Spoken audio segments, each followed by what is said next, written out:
Good evening, good morning, good afternoon, Cincinnati fans, whenever or wherever you happen to be watching or listening to this.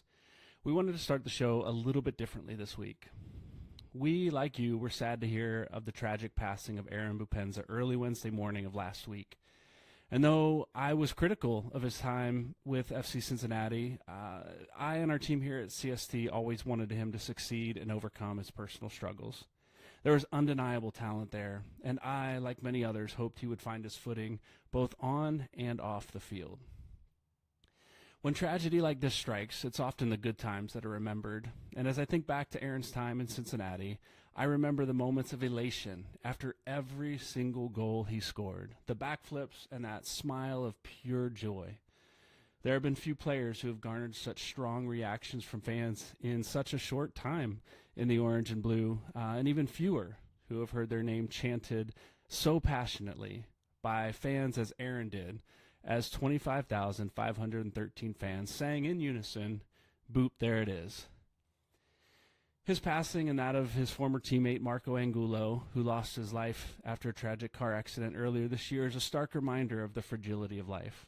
None of us ever know what tomorrow will bring, so let's commit to looking out for one another as best we can. Celebrate the good times with one another and fight for one another through the struggles. And go give someone a hug and tell them you love them.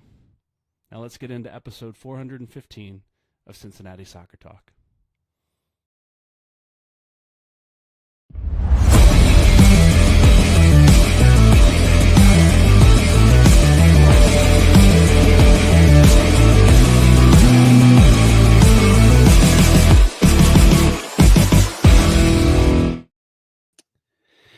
Welcome back, Cincinnati fans, to episode 415 of Cincinnati Soccer Talk. We obviously started the show a little bit differently this week as we remember the passing of Aaron Bupenza, and we just want to keep that in front of us as just a reminder that, as we said in the video, life is fragile. Love the people around you and treat each other well. Tonight, we're going to get into the rundown of the game in Chicago, the Windy City win. We're going to talk a little tactics tonight, finishing strong in the month of April, and go around the MLS just a little bit. And to do that, we've got a fantastic cast. Tonight, we're going to welcome in Jason Ashcraft. How you doing, man? I'm doing well. I as a 40-something-year-old man am taking grad classes like a weirdo. And if you hear any vibration, my phone is blowing up because we have a final project due tomorrow. And yeah, so hopefully this guy's not listening who decided till tonight to contribute. So nothing like waiting till the last minute and then doing a live podcast, when you should be writing your paper. Fantastic. Yeah, I am done. I am done. But someone's in the group chat who is not done. So just cover your bases there. All right. You are done. All right. Let's make that clear to everyone listening. Awesome. Jason, glad to have you tonight. Cliff, how you doing tonight? You are muted. If you unmute, we could hear you. You said mute, now I unmuted. It's an honor to be with this great cast. It was leg day at the gym today, so I'm all ready to pounce on a lot of subject material, but appreciated the opening and again, the fragility of life and things of that nature. So looking forward to a great discussion with you gentlemen this evening. Yep. Glad to have you back, Cliff. Coach, welcome back. Also he did muted. It too. Okay, everybody take a shot. We're starting the show way different this week. We don't normally have to. Yeah, we don't normally have to mute our own mics. It was my fault for the video there, so I'll take the blame for that. I always mute my own mic. That was the problem. I never muted on the system. But regardless, I am just buzzing, even despite the flub.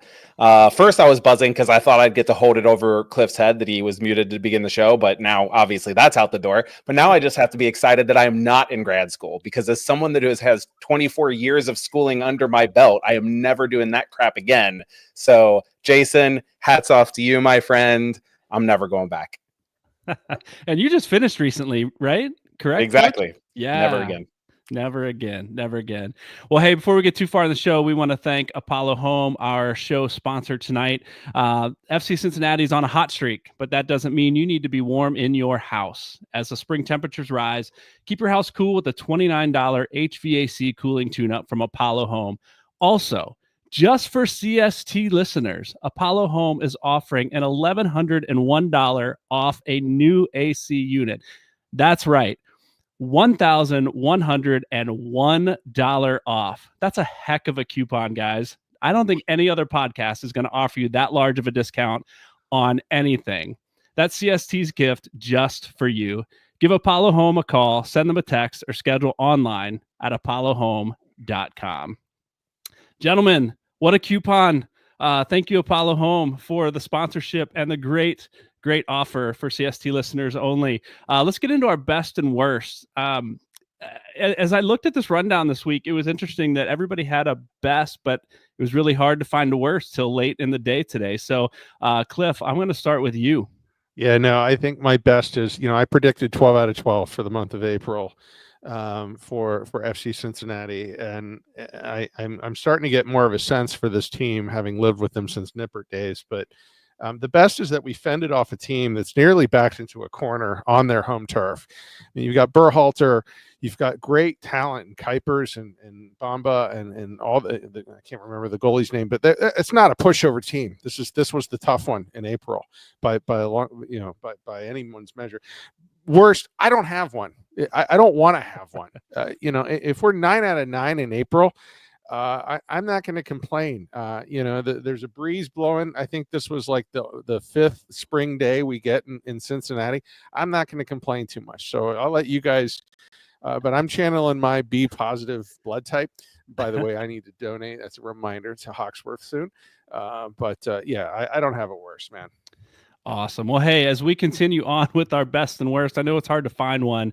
We'll take some from those of you who are watching live tonight, so be sure to drop them in the chat, and we'll throw them up here on the screen as we talk through this. Jason, as we're waiting for some to come in, let's go to your best and worst. Sure. My best kind of touches on what you talked about in the intro there, Brian. The celebration by Kevin Denkey, I think it was Buanga out in LA, pulling up their shirts to reveal a kind of a testament to a little respect paid for Aaron Bupenza. I thought that was super classy out of both guys, considering, Denkey never even played on the same team with them. And I'm sure he played against them in Africa Cup of Nations a time or two, but the respect shown was really classy.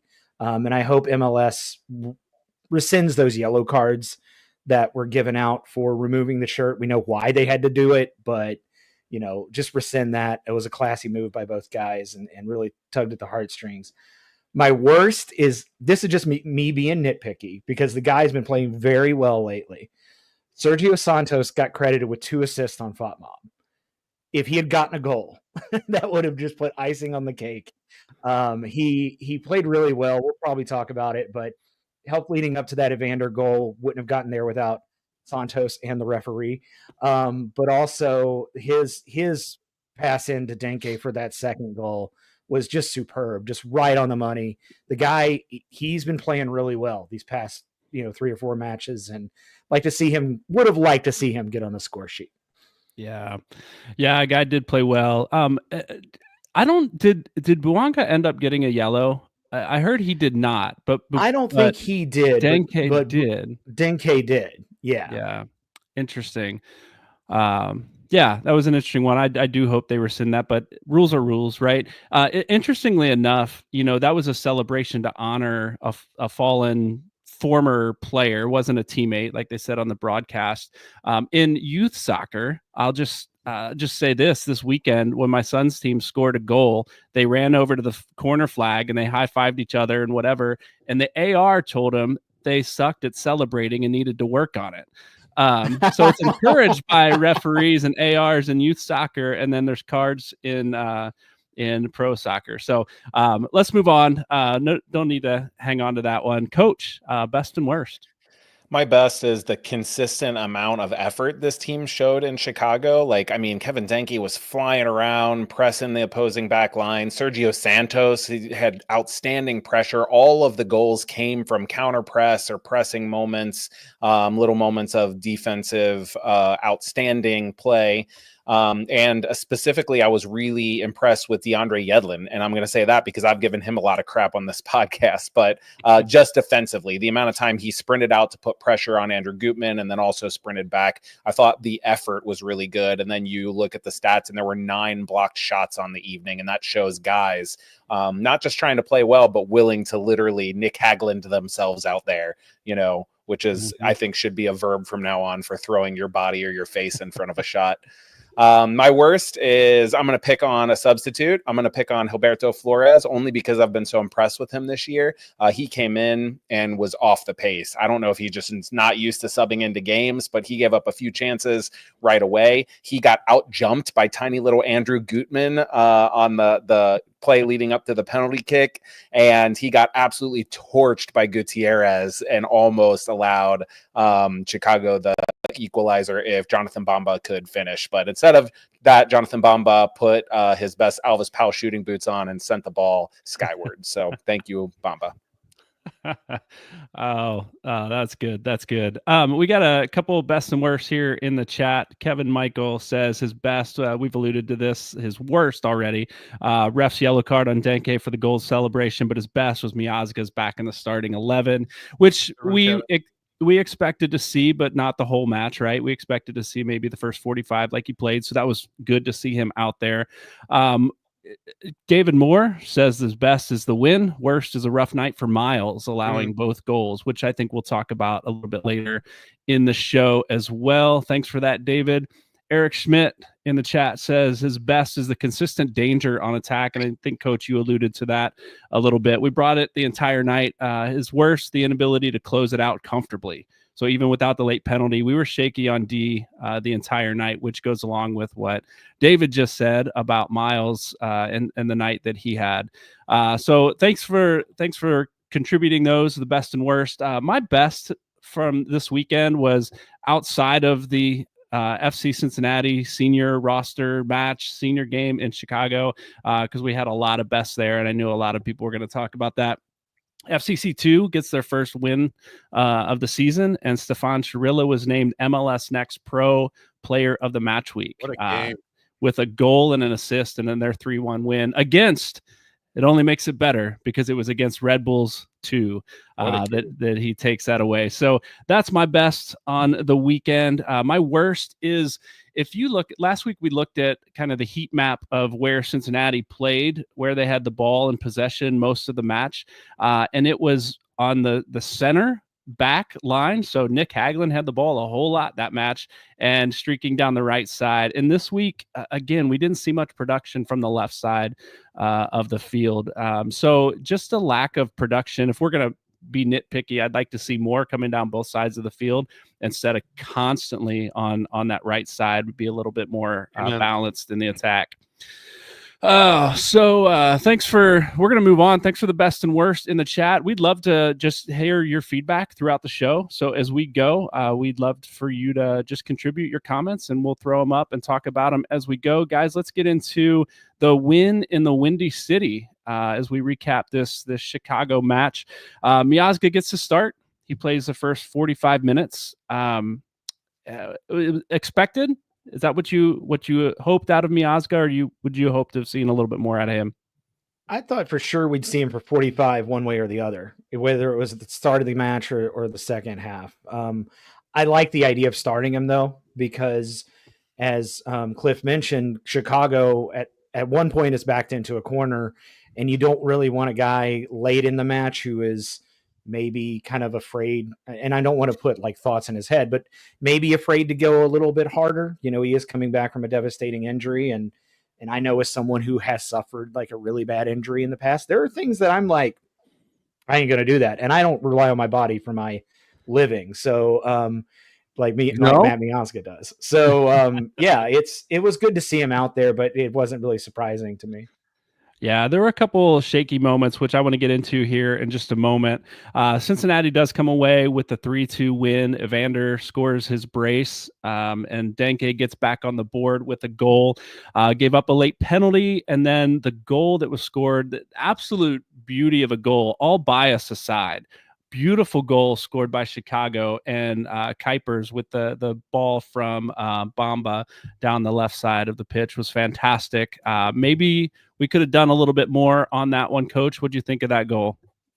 Yeah, I mean, obviously the problem starts when Miles Robinson gets way too tight on Bamba and gets rolled, right? As soon as Bamba is a step by Miles Robinson, then everybody is in scramble defending. But I did see a lot of chatter online about Miazga looking slow on that, and I'm not so convinced about that. It is impossible to teach speed, they say. You can't teach speed. But what you can teach is you can teach timing and getting a head start, starting quicker. And if you watch Kuipers, he reads that Bamba's going to spin in behind and is a step and a half beyond Miazga before Bamba even spins. So at that point, Miazga pretty much runs stride for stride with him. I do think he hesitated a little bit, and I think his agility is probably going to get a little bit better, but I don't think we're worried about his speed. I think it's his reading of the game that was off in that, which I am certain will come back as he gets more reps in live game action. You just can't replicate that kind of thing in training. Yeah. As I watched that back, I watched that specifically because it was such a pretty goal. Like I said earlier, it looked like even starting from the back, the left back that had the ball, Yedlin committed a little bit too far to the width wide that opened that passing lane, put that ball up to Bamba. I can't put it on him, but it looked like there was a number of things that went awry on that play with Yedlin committing out wide, Miles over committing, which he did a couple times on Bamba, and that time he just got smoked. And yeah, so I don't put that one on Miazga. I do think he was a little bit hesitant at the end of the play because I think normally he would have slid to try and get in front of that ball, but that's how the injury happened in the first place. Also, Celentano was coming out. Maybe there was some communication issues there too. So all in all, it was a great goal. Whatever happened, kudos to Kuipers and Bamba for that ball. What stood out to you across our back line, Cliff, in this match with Miazga back, Miles playing on the right, Hagelin shifting to the left? Did they look solid? I mean, Hagelin. Even the Apple announcers, which I wasn't quite impressed with, and I don't like to harp on announcers, but these they were clearly hoping for Chicago, and they should have, because Chicago needs some hope. They're 3-3-3, and it's a very windy city. But Hagelin chased everything down and knocked everything out. There's so many clearances.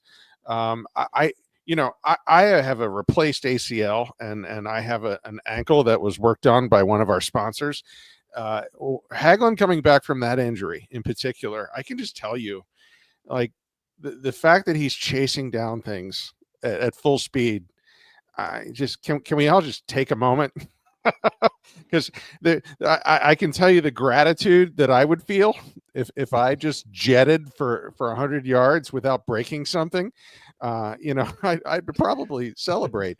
We're just grateful to have Nick back, and he's not playing an also-ran role. He's playing a significant role. And I think there's something to be said for that. So that's what jumped out for me. And in terms of Miazga, I didn't expect him to start. I didn't expect that at all. So again, channeling my be positive energy, I think I'm just grateful. But to your point earlier, I didn't hear Engel's name.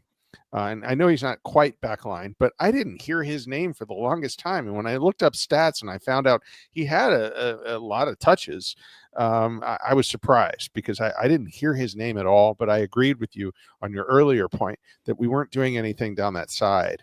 But I thought our backline was fine. I think with respect to Miles Robinson missing those things, you're going to get that game to game as we're early in the season. We're feeling out what teams can do and what they've got to bring.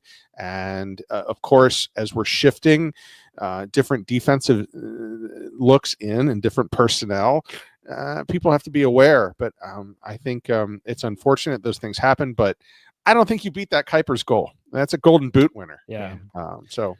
I think that the back line, what was underrated about their performance, because obviously defensively they had some shaky moments, but in Certainly. possession they were actually really good pushing the ball forward. Yeah. You know, Buka and Anunga were asked to do much less of the ball progression, and I talked about it a couple weeks ago. When FC Cincinnati plays a higher percentage of long balls, they've been doing better this year, and I think as they figure out who's going to be the primary ball progressor without Lucho Acosta, I think playing some long balls into big, strong guys like Santos and Denkey is not a bad thing. I'm not talking about hit and hope. I'm not talking about Biedenbach's wife being like, boot it. I'm talking about long balls into the channels. I'm talking about picking out Denkey's chest with a long ball. And I thought Miles, Nicky Hags, my friends have taken to start calling him Nicky Wheels because somehow he's gotten faster post-injury. I don't know. But yeah, those guys were good in possession.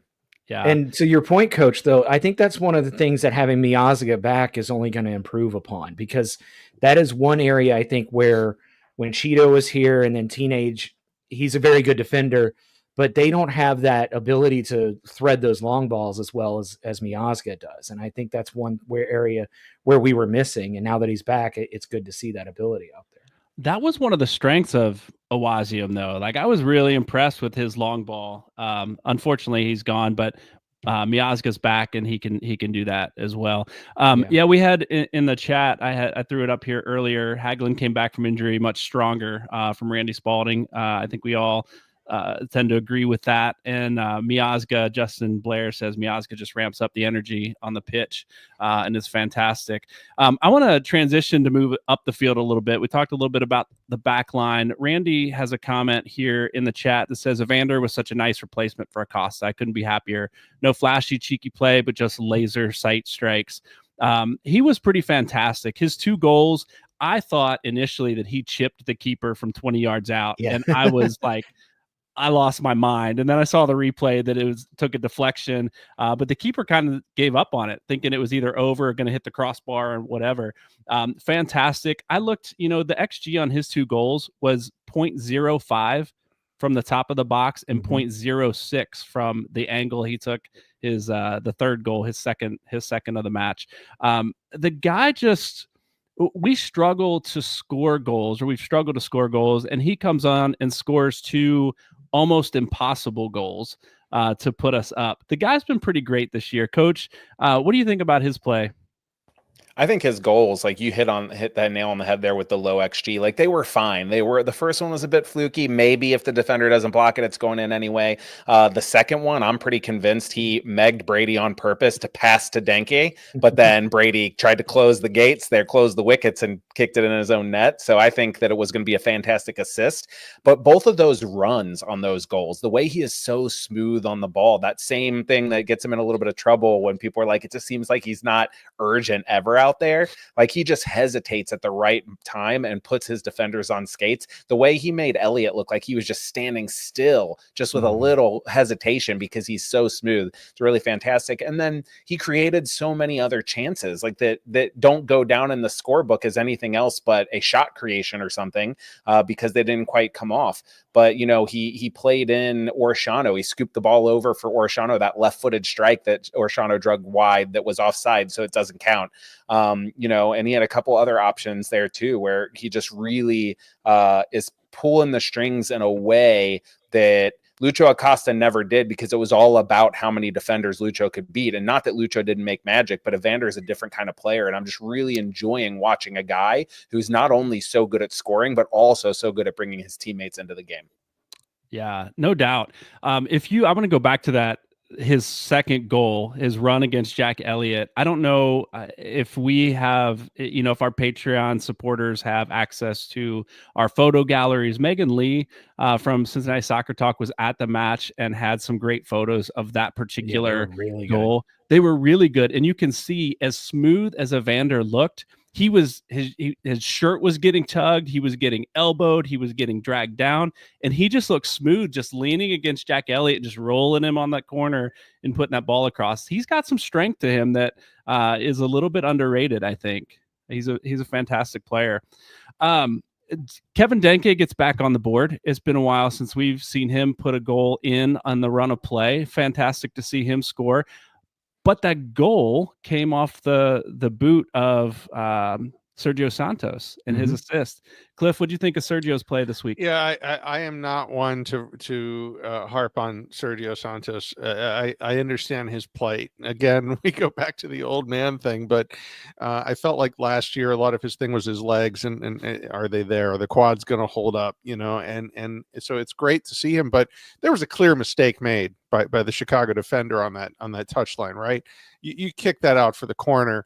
But Sergio professionally mopped that up and produced the assist for that clean goal. I think the one thing we've been frustrated with is how often Denkey receives the ball with his back facing the goal and has to turn around and do some sort of twist move, which is impossible. And in this case, we saw clean execution, the chemistry we're looking for. The question I have for the group in the comments is: it really the chemistry you're looking for is Santos to Denkey? And my answer is yes. With this awesome shirt on, I think Santos is kind of our secret weapon. He can be brought in late. He can start, and he can come in and he's got the jets. If he's got the jets, the other team is it's merciless. It's we wear them out, and I think it's a clear advantage and a smart move. Yeah. Coach, you had some thoughts on Santos's work rate. What do you think about that? I get really bored and tired of so many people saying, like, Santos never works hard. He comes in, he's tired after being on the field for 4 seconds. Who are these people, and what Sergio Santos are they watching? It happens all the time. If you watch this bar over here next to us where we get to see everybody's comments, so many people tend to think that Santos doesn't work hard. And I just think, like, watch any striker out there. They're going to walk around the field a whole bunch. Yeah. But like, Sergio is always pressing and he's always chasing lost causes. Certainly the defender made a mistake, but why was that such a simple mistake for that defender to make? Because 9 times out of 10, all you got to do is get in the way of the attacker and they quit and the ball rolls out for a goal kick. But Sergio didn't there. And I'm not saying he's the hardest worker on the pitch. I thought Denkey actually outworked him, outpressed him. And he certainly, I think, is more of a sprint hard and rest a little bit. He's more of like a 50-meter relay guy than a 400, definitely not a marathon runner. But I just think he works hard. And I think he works as hard as anyone out there, just in his own way. Yeah, I think there's moments where Sergio, I think you said he's out there chasing lost causes a lot of times. He works hard, but with no real purpose other than chasing a lot of times. And there's moments where the work hard is paired with purpose, and it comes together like that. So I do love to see Sergio playing in a match like this. I think it has something to do with his hair, honestly. When it's green, he plays well. When he has dreads, he plays well. I think we just need to keep doing something there. But again, Denkey's back on the board. It seemed to me the eye tests, and Jason, maybe you can answer this or disagree with this, is by the eye test, it looked like he was much more involved in the game this week than he has been in the past. Goal aside, what did you think? Absolutely. I mean, he was really good in the air. I think one of 3 aerial duels. He had a really good passing rate. It seemed like he and Evander and Santos were figuring out what each other was trying to do, and that allowed Denkey to have a much more dangerous match than he has had in the past. And that's not to say that he's been bad by any stretch. He's played 8 matches for us. He's got 4 goals. So that's a goal every other match, if you really want to parse it out that way. So, for a guy that's still, in a sense, figuring out this league and figuring out his teammates, this, to me, was probably one of his better outings, at least in terms of the eye test. And Coach mentioned that second Evander goal. I'm with Coach on that. It looked like that was meant for Kevin Denkey, and it just, caromed into the net. So, I like what I was seeing out of our DP striker. And Denkey almost took that goal away from Evander anyway. Like he swung Almost. his foot there, just kind of lazy. Just maybe it hits his foot, maybe it doesn't. But no, I think you're right. He was much more involved in the game. I want to transition us into talking tactics a little bit because I think that's a good moment to switch over. Because for me, as I watched the game, I think Denkey was definitely involved more. He made more runs. He was on the ball more. He was in open spaces more. But I think it had a lot to do with Evander's presence on the field. So, Coach, my question for you to kick off Talking Tactics segment is, how much did Evander's presence change this game? Yeah, that's a great question. So I want to get at that question a little bit of a roundabout way. What I want to talk about is how much better FC Cincinnati looked playing in between the lines. Now, when I say that, what I'm talking about is defensively, your lines, your let's just call it a 4-4-2, your 2 forwards, your 4 midfielders, your 4 backs, those lines, 3 lines need to be compact. You don't want more than 15 yards in between them, because if you have more than 15 yards, you have a guy like Evander or Ashano receiving the ball with space to turn and run. If those lines are tight, then anyone receiving the ball between the lines has not only a defender on their back, but they have another defender coming from the front. And FC Cincinnati right now, Kevin Denkey has been dropping in so much to link play. The opponents have been able to keep really tight lines. Whereas in this one, I think in large part because Evander is on the pitch and they can give him the ball in any amount of tight spaces, the attackers, you had Santos, Kevin Denkey, or Ashano when he came on the pitch, able to stay higher up the field, keeping that back line of Chicago spread out from that midfield line. And then instead of running in and waiting for the ball with the defender on their back, again, tightening those lines, they were able to time it where Evander would play a 1-2 with Buka, then Denkey would check into that space and get the ball right away. And that timing means those lines are still spread out. And then it allowed Denkey to play the ball back underneath to Evander, and then he can start moving the ball again. So that quick movement that Evander allows you to play in between the lines so much more effectively. And then what ends up happening is instead of Denkey getting a ton of touches in the middle third, if you'll believe it, this was the first match for FC Cincinnati where Denkey led the team in attacking third touches.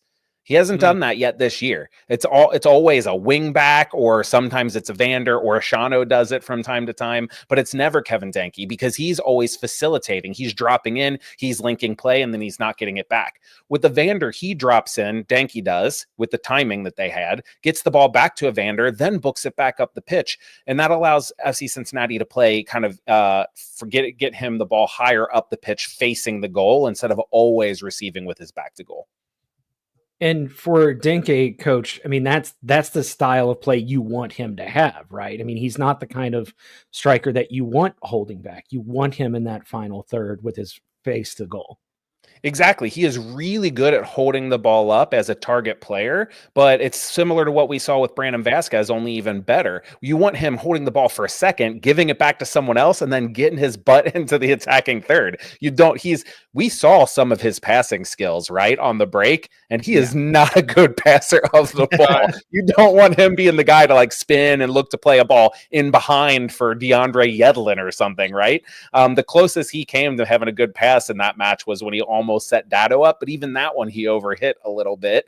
I reflected on that, Coach. I want to ask you, like, is it on him, or is it on the team chemistry and time? Because he had 16 possessions lost and several offensive pass errors, and that's my greatest concern with respect to how much the ROI on Denkey.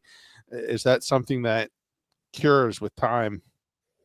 Well, I would say it's a little bit of a double question. Like, first, no, it won't cure with time, because as a target forward and the way FC Cincinnati is going to play, you're going to lose the ball a lot up there, because you're going to sometimes be receiving the ball with 2 defenders. And so, like, if you can hold it up, draw a foul, you're playing against a stacked deck. So I don't think it'll clear up a ton. Now, some of the possession losses where he's just turning and passing it to nobody or passing it behind runners, I think some of that's chemistry, right? I think there's one to Orshano where he passed the ball and it was just like 2 yards out of Orshano's reach. Mm-hmm. And you're like, part of you wanted to be like, Orshano, why didn't you sprint into that space? Well, if you watch Orshano, he's like, should I overlap? Should I cut in? He's kind of not sure what to do. And then Denkey passes it and he's like, oh, well, now there's no way I can get to that ball.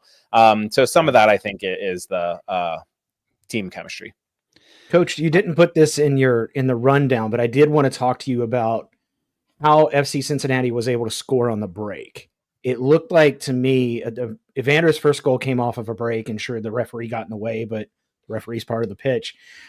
It looks to me in the past couple of weeks, and we talked about Santos in that build up to the goal.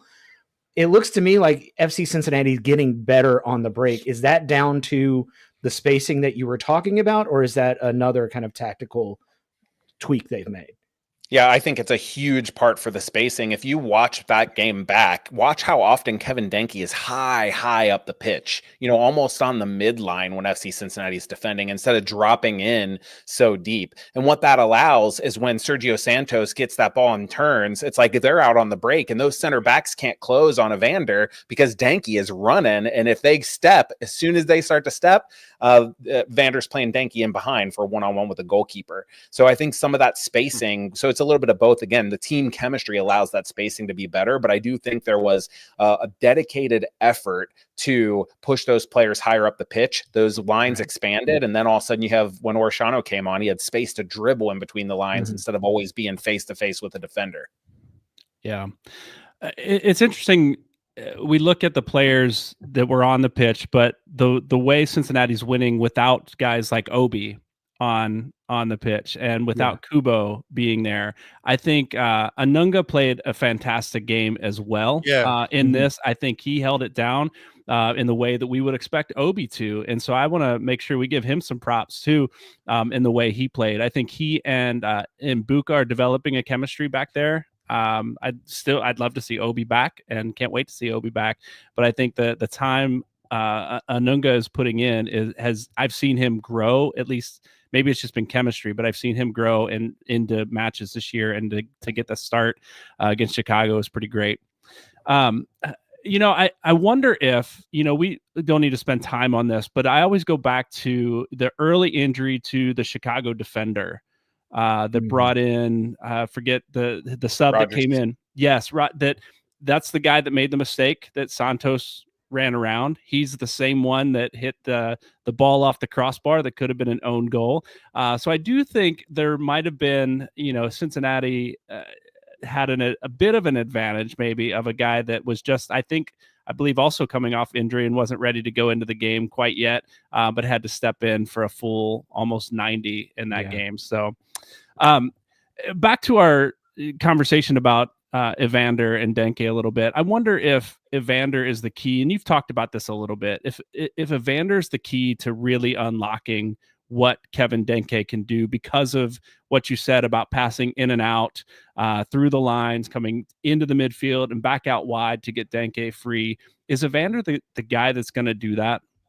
Yeah, I think, and you hit a little bit of it with Anunga too. So when we talk about playing inside out instead of outside in, it makes a big difference. So playing outside in is what FC Cincinnati has tended to do. They play from the center back, out wide, up the line, and then try to look for passes into the middle, usually looking for Evander in the attacking third.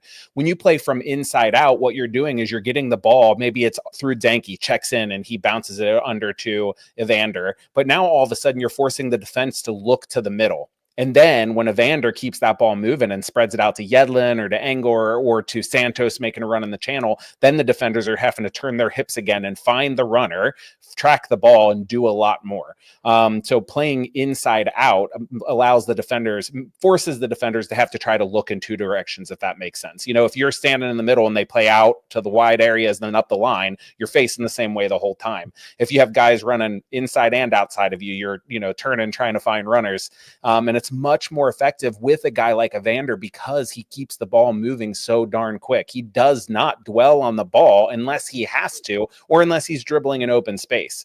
And what that allows to happen is it allows guys like Anunga to sit back and be like, all I need to do if I get the ball is knock it to an open player, one touch out wide to angle, one touch it underneath to a center back, because then we'll reset, play back inside to Evander, and then go wide from there. So it doesn't take a guy like Buka even, or certainly not Anunga, and say, hey, you need to get the ball and try to put this through ball onto Engel's foot as he runs up the touchline. And hopefully that'll make Obi a lot better when he comes back as well, kind of alleviating some of that pressure.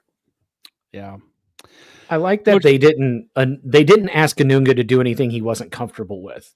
Yeah. In this setup, he was never asked to pass it forward. Like Coach said, I noticed that too as I was watching.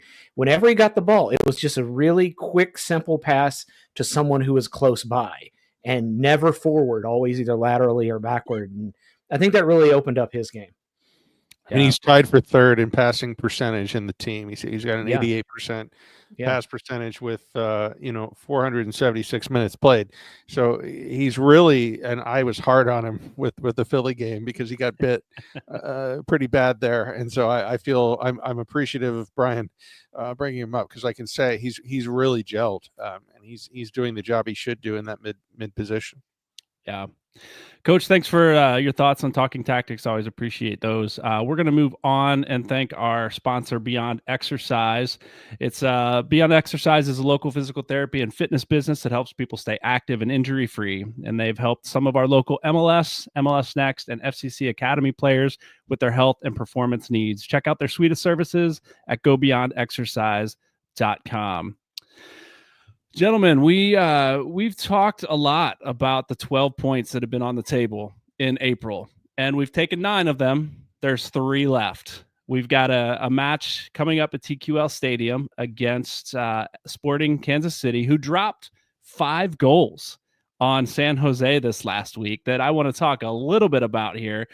So there's 3 points left to be had with Sporting Kansas City coming to town. They've struggled. Right? They've struggled recently. They've been, I think, as of last week, I didn't see if they moved up the table. They were 14th in the Western Conference as of last week. Maybe they moved up a slot or 2 with their win this past week. They're 13th now.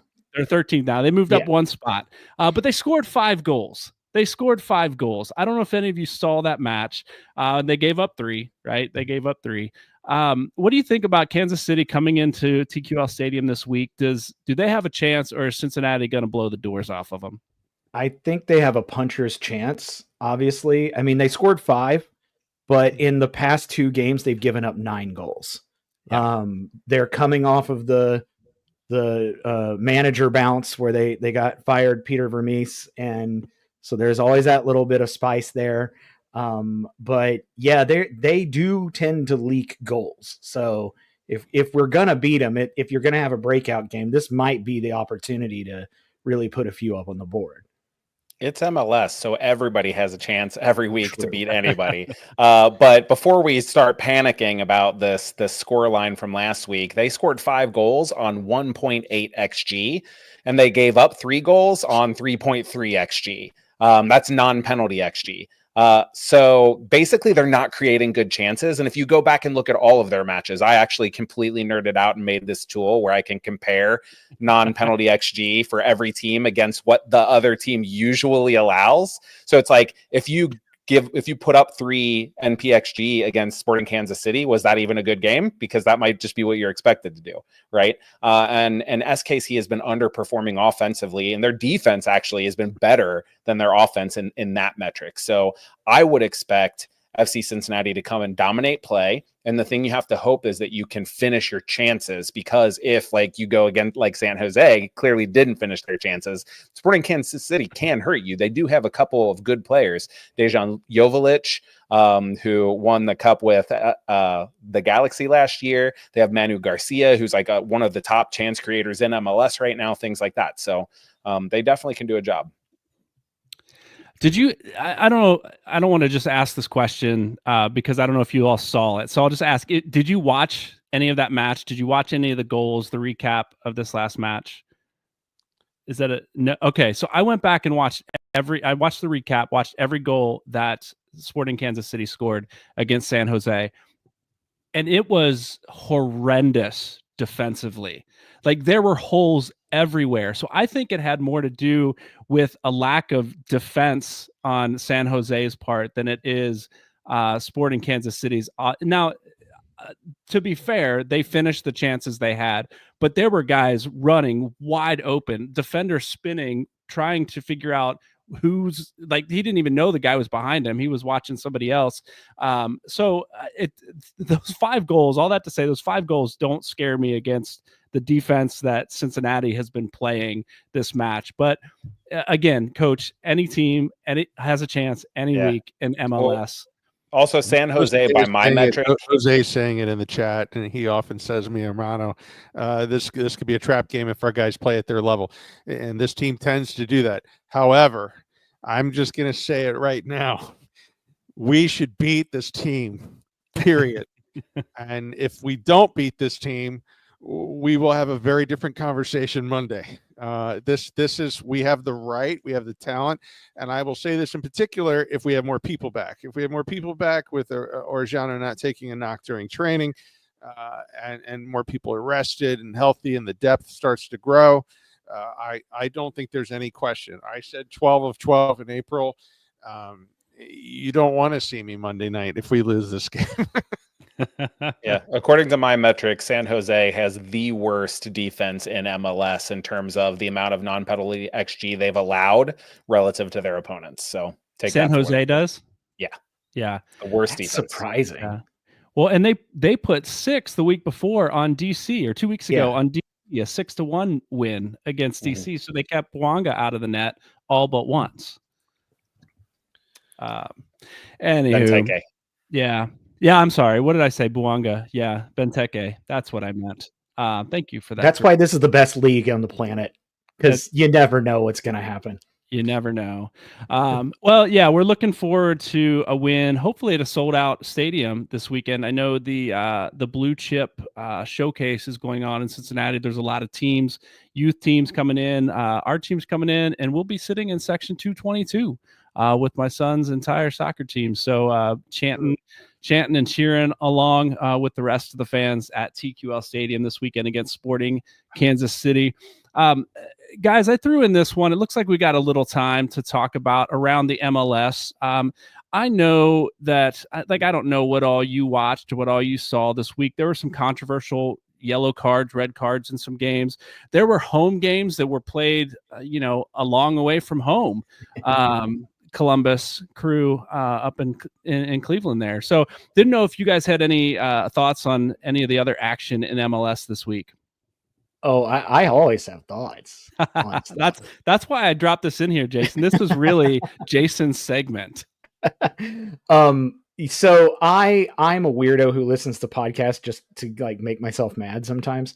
But I did listen to one of the Columbus Crew podcasts, and before the match up in Cleveland, and they did say that they kind of hoped it blew up in the faces of the owners. And I have to say that, unfortunately for that podcast, I don't think it did blow up enough for them, for their liking. There was a decent crowd there. If there were 60,000 people there, like was advertised, I have a bridge I'd like to sell you somewhere. And Jose is right. It was a money grab. And the funniest thing about this whole thing is, not only did the entire league make this a feature game, and they spent tons and tons of time talking about both teams are undefeated, and the Cleveland is such a soccer town, that not a lot of people showed up, relative to the size of the stadium, and it was a boring game. That was one of the dullest games I have watched in a long time. And then at the end, Columbus lost. So I guess it was great all around, but I wouldn't be surprised, though, knowing the Haslams. I'm saying it now, 2027, 2028, hell is real will be at either Cleveland Brown Stadium or that giant barn they're building out in the suburbs. That will happen in the near future. Mark my words, because the Haslams are the worst owners in American sports, and they just happen to own the Crew. I may take some heat for this, but this was the one time that I was actually rooting for Columbus to score a goal, to tie that match, to keep each of them only at 1 point. I didn't want to see either team win. I certainly didn't want to see Cleveland win Cleveland. I said that little slip there. Columbus win in Cleveland. 2030. Cleveland Crew.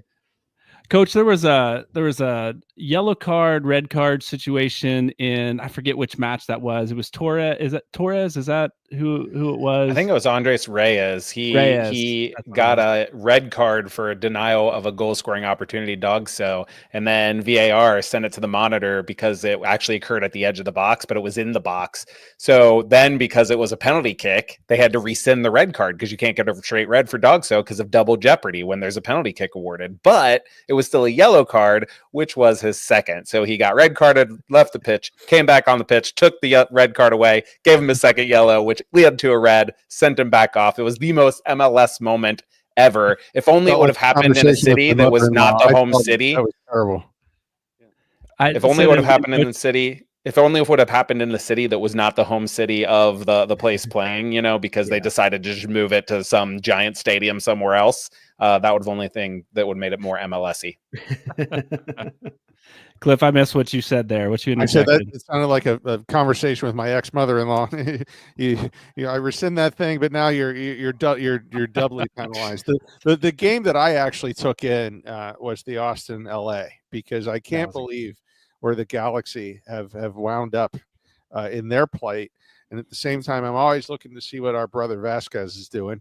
And sure enough, pulled off an 81st minute goal in that game. And I'm looking forward to that game. I don't like to look ahead, but 2 games from now, that's going to be really interesting to see how we match up against Austin. Yeah, Vasquez missed a penalty, and I felt so bad for him. And then when he came back and was able to get it was a classic Vasquez goal too. It was a tap in, but basically it was a tap in because of his excellent movement in the box. Well, my classic Vasquez goal is the bank shot off his forehead from who's the guy that plays for DC United now? The ricochet, the carom, that concussion goal that he got. That not only caused a score, but it started Brandon Vasquez's offensive career. It was like it was a button was pressed, and now he can score goals all the way to Monterey and now to Austin. Yeah. Now I'm excited to see how Cincinnati matches up against Austin, and it'd be good to see Brandon Vasquez back out there again. If you'd like to support Cincinnati Soccer Talk and making the content we do here on Monday nights with the guys here, others that have joined us throughout the season, all the other content on YouTube, the soccer in our area, the art of soccer, all the stuff that Cincinnati Soccer Talk produces. We'd love for you to join us at Cincinnati Soccer Talk /com/support. Join us on Patreon, support the work that we do. We've got other plans this season with some new content coming out. Be sure to catch us there on Patreon. All our content's posted there. You catch some of it on YouTube, some of it on Facebook, some of it on Instagram, but all our content gets posted over there on Patreon. It's a good place to check out. There's a free tier, but for $5 a month, you can join the Growler Cup and win some great prizes at the end of the season. Guys, it's time to wrap up the show with our final thoughts. And I see that none of us really had anything ahead of the show to drop in here. So it'll be kind of a surprise for all of us. And Jason, I'm going to start with you. Final thoughts. I'm going to steal from Cliff. I'm going to go 12 points in April. That's what I'm going to say. Oh.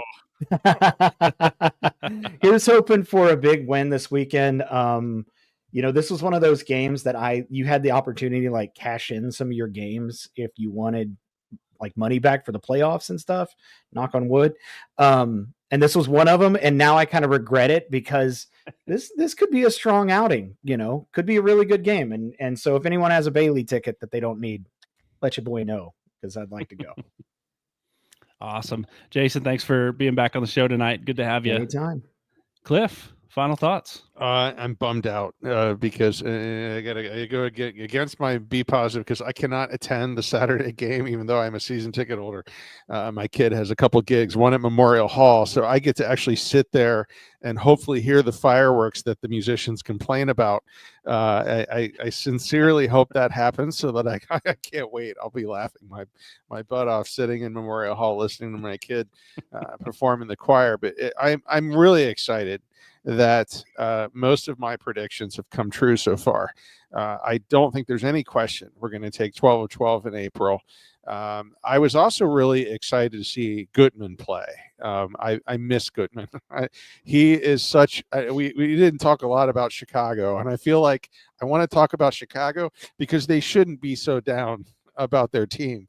They've got a lot of really good players, but we miss Gutman. I miss him in the left wing, and couldn't we use another left winger? Honestly, if we had been able to scoop him up to play that position, I would have loved to see him, because he is such just a workhorse. I mean, I think potentially he was the man of the match for Chicago, because I kept hearing his name, and of course he tripped up our guy Miles in the box for the penalty. So he was everywhere. So that was a fun game to watch. It was an everything burger. I normally do my morning thoughts, and I'm like, I try to limit them to 10, but there was so much in that game that was so much fun to watch and experience. But grateful to be here with you guys tonight, and hopefully I get to hear about a win as I exit Memorial Hall on Saturday.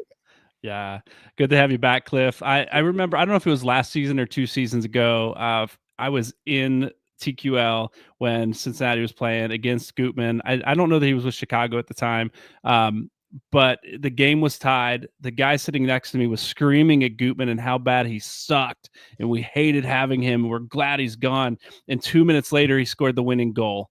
And it was just a dagger, man. So yeah, props to Red Bull game, I think. Yeah. Cliff, thanks for being here. Good thoughts. Coach, final thoughts. Yeah, Lucas Engel should be licking his chops for his next gig, because Johnny Nelson went from left back for FC Cincinnati to winning a title. Andrew Gutman went from like a middling career with FC Cincinnati with like some, results that weren't great, to Chicago and like really standing out for them as a day in and day out starter. So who knows what's next for Lucas Engel? No, right. I'm kidding. Hopefully it's with FC Cincinnati this time. That was intriguing. Who knows what's next for Lucas Engel? For my final thoughts, I want to call out somebody, because we have seen Evander come into his own in FC Cincinnati and take hold of matches. I think this was Kevin Denkey's best performance of the year. He had the offensive third touches I talked about. His timing's getting better. He had a really smart finish. And nearly set up another, like I had talked about. He got out on the break. His hold-up play was great. So the next guy that we need to step up and do what we know he is capable of is Luca Orishano. Okay? Yes. Luca, man, you're starting to get space, and apparently you can dribble any defender you want at any time. So here is the key for you, Luca. I'm going to tell you, because I know you're listening. Don't try to do it every time. Keep the ball moving like Evander and pick your moments, and you can put guys on skates, get in onto your left foot, and then start hitting shots. If you try to dribble right at the defender every time you get it, they are able to size you up. And like Elliott did, they're just going to back up until you get to a place where you're like, have to decide to go right or left. And guess what? Everyone knows what you're going to do at that point. So then they just stick the foot in and you lose the ball. Don't try to dribble somebody every time. Step up your game, son. It's time. Yeah. Good thoughts, Coach. Thanks for being on the show. Are you going to the match this Saturday? Will you be there? I will not. Nope. Okay. So I'm the one from out of town that does not live in Cincinnati or close to Cincinnati, and I will be there. Section 222, come say hello. We'll be way high up. You won't want to climb those stairs, but maybe we'll see you in the concourse. I don't have a final thought that's going to top anything that you guys just shared, other than my excitement to be in the stadium with a soccer team, with parents that are cheering and celebrating the team that I love. Hopefully they're all cheering for FC Cincinnati. I'm going to make sure of that. Thanks for joining us on Cincinnati Soccer Talk. We would love to hear from you. Send us a note at feedback@cincinnati-soccertalk.com and let us know what you think of the show and what you want to hear in the coming weeks. Thanks for joining us. We'll see you next week.